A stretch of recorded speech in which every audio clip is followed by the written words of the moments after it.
Well, let's begin with the elections. The word that rolls off everyone's tongue is historic election, and I agree with that. It was a historic election. To have a black family in the White House is a momentous achievement. In fact, it's historic in a broader sense. The two Democratic candidates were an African American and a woman, both remarkable achievements. If you go back, say, 40 years, that would have been unthinkable.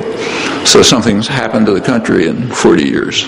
And what's happened to the country, which is we're not supposed to mention, is that there was extensive and very constructive activism in the 1960s, which had an aftermath. So the feminist movement mostly developed in the 70s, the solidarity movements in the 80s, and on till today. And the activism did civilize the country. It's an important achievement. The country's a lot more civilized than it was 40 years ago, and the historic achievements illustrate it. And that's also a lesson for what's next.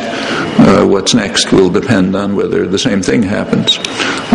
Changes and progress very rarely are gifts from above. They come out of struggles from below. And it's up to the answer to what's next depends on people like you. Nobody else can answer it. It's not predictable. In some ways, the election was surprising in some respects. Going back to my bad prediction, if the financial crisis hadn't taken place at the moment that it did, if it had been delayed a couple of months, I suspect that prediction would have been correct. But not speculating, one thing surprising about the election is that it wasn't a landslide. By the usual criteria, you'd expect the opposition party to win in a landslide under conditions like the ones that exist today. The incumbent president for 8 years was so unpopular that his own party couldn't mention his name and had to pretend to be opposing his policies. He's presided over maybe the worst record for ordinary people in post-war history in terms of job growth, real wealth, and so on. Just about everything the administration has touched has turned into a disaster. Countries reached the lowest level of standing in the world that it's ever had. And the economy was tanking. Several recessions are going on, not just the one on the front pages, the financial recession, but there's also a recession in the real economy, the productive economy. Under circumstances, and the people know it, so 80% of the population say the country's going in the wrong direction.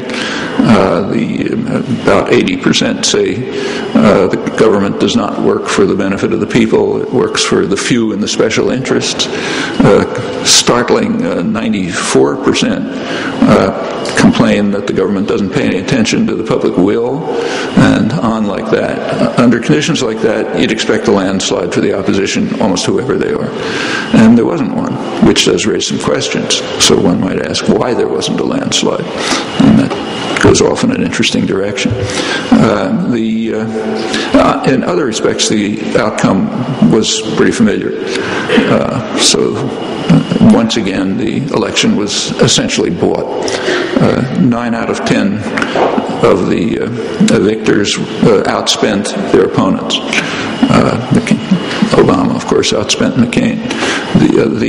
If you look at we don't have final records yet from the final results, but they're probably going to be pretty much like the preliminary results a couple of months ago, which showed that both Obama and McCain were getting the bulk of their financing from the financial institutions, and for Obama, law firms, which means essentially lobbyists.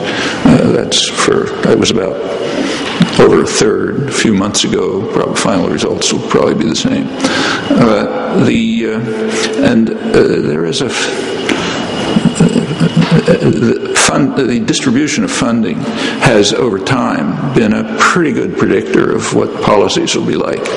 For those of you who are interested, there's very good scholarly work on this by Tom Ferguson at UMass Boston, what he calls the investment theory of politics, which predicts which argues essentially that elections are moments when groups of investors coalesce and invest to control the state, and has quite substantial predictive success, gives some suggestion as to what's likely to happen. So that part's familiar. What the future is, as I say, depends on people like you.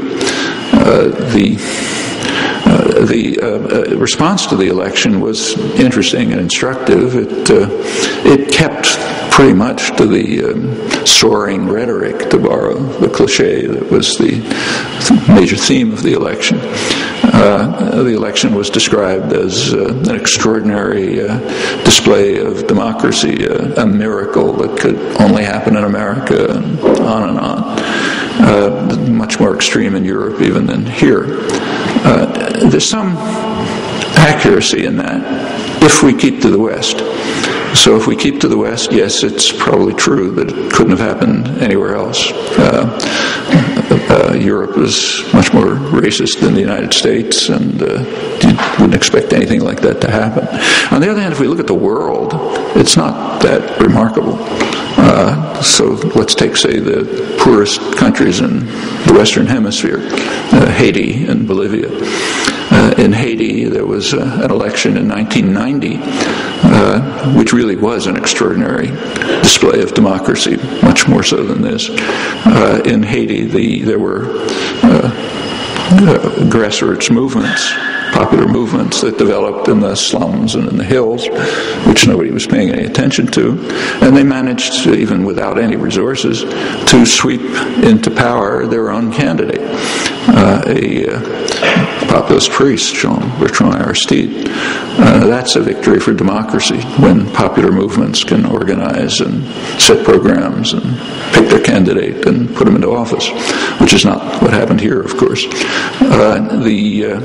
When Obama did organize a large number of people, and many enthusiastic people, what's called in the press Obama's army, but the army is supposed to take instructions, not to implement, to introduce, develop programs and call on its own candidate to implement them.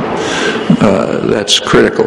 If the army keeps to that condition, nothing much will change. If it, on the other hand, goes the way activists did in the 60s, a lot could change.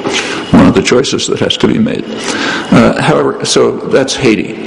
Of course, that didn't last very long. A couple of months later, there was a military coup, a period of terror. I won't go through the whole record, but up to the present, the traditional torturers of Haiti, France, and the United States have made sure that there won't be a victory for democracy there. It's a miserable story, contrary to many illusions.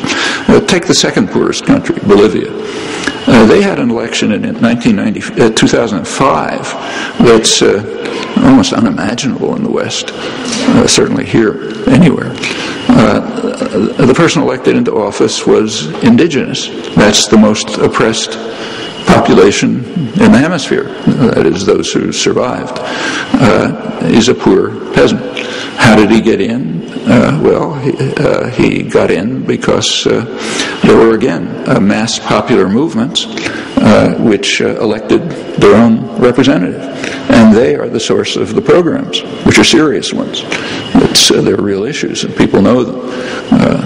Control over resources, cultural rights, social justice, and so on. And furthermore, the election was just an event that was a particular stage in a long continuing struggle. A lot before and a lot after. There was a day when people pushed the levers, but